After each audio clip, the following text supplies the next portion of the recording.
사도행전 28장 23절에서 25절 말씀 함께 나누도록 하시겠습니다. 사도 바울이 이제 로마에 들어가서 지금 현재 이제 복음을 계속해서 이제 전하는 이제 상태. 자, 이런 질문을 할 수 있습니다. 바울은 지금 로마, 그러니까 지금 이 로마 제국에 들어갔는데 신분이 뭡니까? 죄수잖아요, 그죠? 죄수인데 복음을 전한다. 이게 좀 말이 앞뒤가 좀 맞지 않는 식으로 보일 수 있습니다. 그런데 지금 바울이 어떤 상태냐 하면은, 바울은 로마에 가서 감옥에 갇혀 있다기보다도 어떠한 이제 그 한적한 집에, 거기서 이제 보호 감호를 이제 받고 있다, 이렇게 보시면 되겠습니다. 그 이유는, 바울이 로마에 오게 된 이유는, 사실은 재판은 유대 땅에서도 할 수 있었지만은 바울이 자청해서 내가 로마인이기 때문에 여기서 재판이 아니라 로마에 가서 황제 앞에서 내가 재판을 받을 것이다 하면서 본인이 이제 그 자청을 했단 말이죠. 그런데 이제 그 법에 보게 되어지면은, 당시 이제 로마법에 의해서도 바울은 그러니까 죄수가 되어서 감옥에 갇힐 만한 큰 죄를 지은 사람은 아니거든요. 다만 이제 유대 땅에서는 로마법이 아니라 종교법에 의해서 갖다 대기 시작하면은 이 바울이 이제 해함을 받을 수 있단 말입니다. 근데 로마 제국 입장에서는 종교법이 아니라 로마법, 특히나 이제 바울은 신분이 로마인이지 않습니까? 그러니까 그 바울이 이제 그걸 이용해 가지고 유대 땅에서 종교법에 의하면은 자신이 해임을 받을 수 있지만, 로마인의 신분을 가지고 있기 때문에 로마법에 의해서 내가 황제 앞에 가서 재판을 받겠다 해가지고 그 먼 길을 이제 걸어가지고 또 배를 타고 지금 로마에 지금 오게 된 상태입니다. 자, 그런 상태에서 왔기 때문에 사실은 법을 이제 갖다 대도 바울을 감옥에 지금 집어넣어 가지고 뭐 이러쿵 저러쿵 뭐 재판을 할 만큼 그런 이제 중대한 사안이 아니기 때문에 아주 이제 그 미약한, 아니면은 또 재판에 들어가게 되어지면은 바울은 거진 그 중한 이제 범죄자로서 뭐 감옥에 갇힌다기보다는 다시는 그러지 마라라는 차원에서 이제 훈방 조치를 될 가능성이 많단 말이죠. 이제 바울이 이제 그걸 다 알고 있습니다. 다 알고 있고, 그리고 바울을 잡아온 자나, 그리고 지금 현재 로마 당국도 알고 있습니다. 그러다 보니까 바울은 감옥에 지금 들어가 있다기보다도 어떠한 집에 지금 가둬놓고 거기서 밖에 못 나가게, 다른 사람을 못 만나게 뭐 이런 식으로, 그런 식으로 이제 경미한 이제 감호 상태에 지금 있는 상태입니다. 자, 바울이 이런 상태에서 뭘 했느냐? 23절에 보니까, 그들이 날짜를 정하고 그가 유숙한 집에 많이 오니 바울이 아침부터 저녁까지 강론하여, 바울이 아침부터 저녁까지 강론을 했다 했습니다. 여기서 유숙한 집이라는 것은 이제 바울이 큰 죄가 아니기 때문에 어떠한 이제 집을 택해 가지고 바울이 그곳에서 못 나오게, 그곳에만 있게 하는 상태에서 바울이 로마에 왔다라는 소식을 듣고 바울의 이제 믿음의 형제들이 찾아온다든지, 아니면은 또 이제 로마가 어떤 곳입니까? 헬라 철학을 그대로 이어받은 곳입니다. 학문에 대해서, 철학에 대해서 관심이 많은 도시란 말이죠. 그러니까 바울이 이제 철학에 대해서도 일가견이 있는 사람입니다. 이제 그런 차원에서 바울이 무슨 소리를 하느냐, 바울이 어떤 도를 전한다고 하는데 도대체 어떤 도를 전하느냐라는 이제 그 도에 대해서 관심이 있는 사람들이 바울이 있는 이 집에 이제 많이 이제 모여들었다, 이렇게 보면 되겠습니다.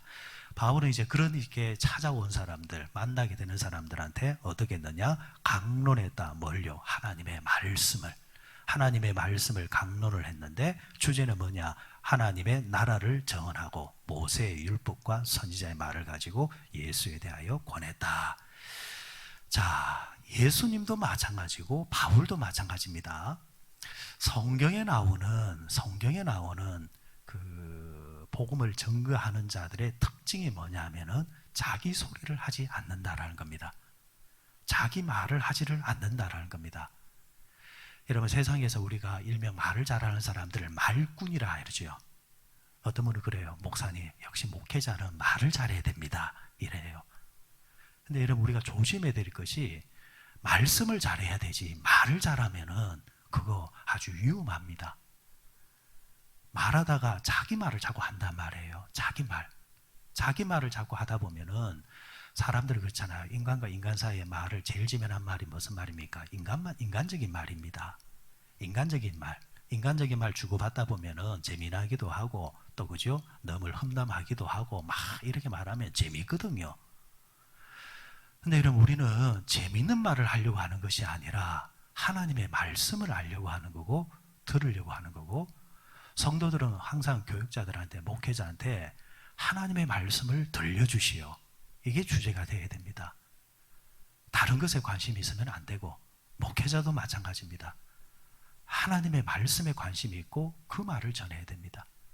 그러다 보면 때로는 하나님의 말씀을 전하다 보면은 그 말씀이 은혜롭게 다가올 때도 있고, 그런데 또 어떤 말씀들은 늘 들어왔던 말씀들, 그죠?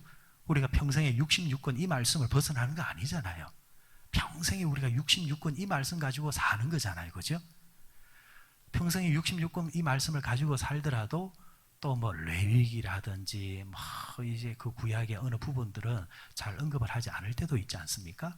그러다 보니까 늘 듣던 본문, 우리가 평생을 예수 믿으면은 한 본문을 가지고 한 10번 듣는 경우들이 많을 거예요. 그런데 왜 여러분 그 말이 뭡니까? 진리이기 때문에 들어도 들어야 되는 겁니다. 하나님의 말씀은 진리이기 때문에. 그리고 또 하나님의 말씀은 또 뭡니까? 듣는 것으로 끝나는 것이 아니라 말씀은 듣고 실천하는 데까지 그 말씀이 내게 주어진 겁니다. 그러면 실천할 때까지 들으라는 거예요. 어떤 청년이 그렇게 말합니다. 목사님, 이 본문을 가지고 목사님 지난 1년 동안 이렇게 몇 번을 하셨는데 또 하십니까? 이런단 말이에요. 그러자 목사님이 그럽니다. 또 할 거다. 왜? 네가 지킬 때까지. 듣는 게 중요한 것이 아니라 지키는 게 중요하다는 거죠. 그래서 이 하나님의 말씀, 그래서 우리가 또 깊이로 들어가 보면은 또 재미가 또 열릴 때가 있어요. 아, 이런 뜻이었구나. 그리고 또 뜻을 깨달았다고 한다면 뭡니까? 그 말씀을 지키려고 노력해야 된다. 그래서 목회자 입장에서 성도들에게 제일 우려스러운 게 뭐냐니까 머리만 커지는 거, 귀만 커지는 거.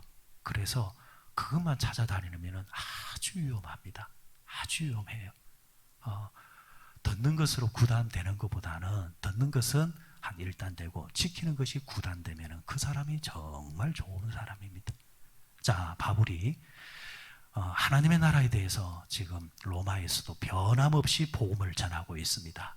그런데 그 전했던 말씀이 뭐냐니까 예수님도 마찬가지고 바울도 마찬가지고 자신의 말이 아니라 구약에 있는 말씀, 모세 오경에 대한 말씀을 이야기를 하고 있습니다. 자, 유대 문화를 조금 접했던 사람 같은 경우는 모세 오경, 창세기, 출애굽기, 레위기, 민수기, 신명기 늘 들어왔던 말씀입니다. 늘 아는 말씀입니다. 근데 바울이 여기다가 보탠 게 딱 한 가지입니다. 뭡니까? 예수입니다. 모세 오경이 율법서가 가리키고 있는 것이 뭔 줄 아느냐? 그것은 예수 그리스도다. 예수 그리스도. 너희들이 예수 그리스도를 몰라서 그런데 구약에서 그토록 이야기했던 메시아는 바로 예수님이야. 지금 바울이 바로 그 부분을 증거하고 있는 겁니다. 바울을 통해서 우리가 배울 수 있는 것은 바울은 어떻게 보면 가택연금이잖아요. 감옥은 아니지만은 제한을 받는 가택연금. 그런 환경에 처해 있어도 평상시와 다를 바 없이 여전히 그는 입을 열어 예수를 증거하고 있습니다. 이런 우리의 일상생활 어디서 무엇을 하든 간에 결국 우리 말의 주제는 예수고 드러내야 될 존재는 예수 그리스도밖에 없다라는 겁니다. 집에 있을 때도 예수님을 이야기하는 거고 세상에서 누굴 만나더라도 우리의 삶의 주제는 예수님이 되어야 됩니다.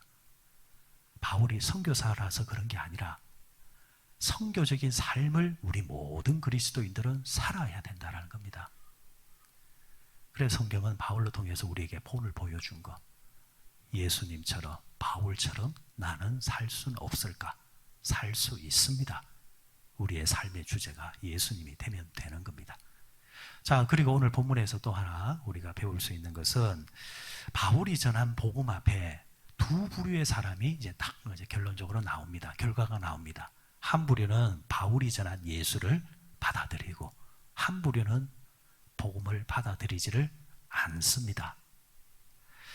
한 부류는 복음을 받아들이고 한 부류는 복음을 왜 받아들이지 아니할까?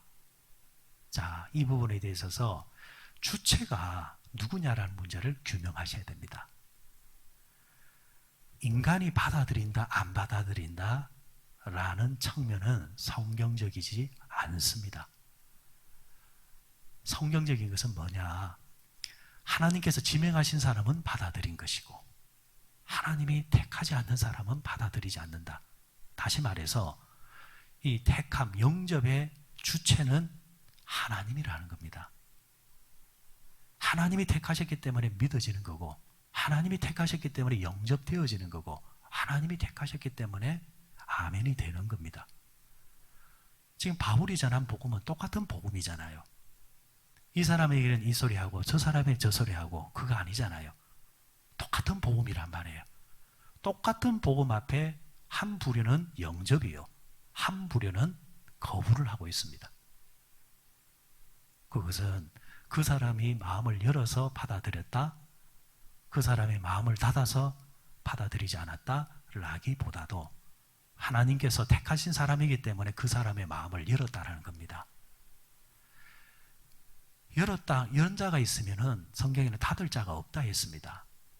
여러분, 하나님이 열어놓으면은 닫을 자가 없습니다.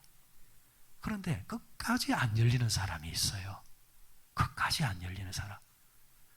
여러분들이 복음을 전하고 말씀을 열심히 전하셨다고 한다면 끝까지 안 열리는 자에게는 너무 상심하지 마십시오. 그거는 여러분들의 영역이 아니라 하나님의 영역입니다.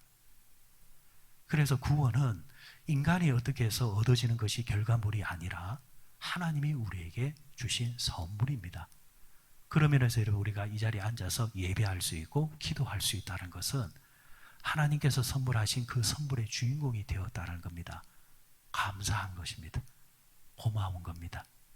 그러면서 여러분, 오늘 바울이 로마에서 가서도 이렇게 복음을 전했을 때 받는 자가 있고 안 받는 자가 있을 때에 받는 자, 바울은 안 받는 자를 보면서 살았다고 한다면 실망했을 겁니다. 내가 여기까지 와서 주의 이름으로 이렇게 복음을 전하는데 왜 안 받는 거야? 그거 아닙니다.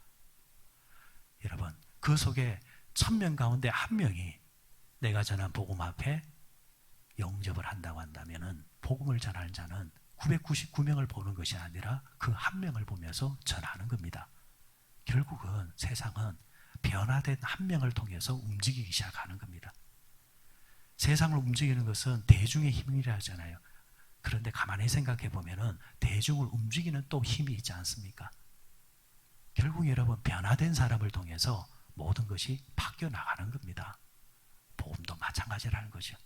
바울의 한 사람이 있었기 때문에 로마가 바뀌게 되어지고 그 로마 안에 수많은 사람들 가운데서 그리스도인들이 있었기 때문에 로마 제국은 기독교화 되어지는 것이고 그 가운데 여러분과 제가 선택을 받아서 예수를 믿고 영접하게 되었다는 것은 내가 잘해서 그런 것이 아니라 하나님이 선택해 주셔서 정말 하나님 감사합니다. 오늘 하루도 살아가는 동안 선택받은 자로서 여러분들 이 하루가 여러분들에게 복 되시기를 바라고, 선택하신 사람을 통해서 우리가 또 하나님께서 계속해서 하시고자 하시는 것은 복음을 전하는 것이고 하나님의 나라를 확장시켜 나가는 것이다. 여러분, 어디서 어떤 환경이 있든 간에 일상생활 속에서 복음적인 삶을 사시는 여러분들 되시기를 바랍니다.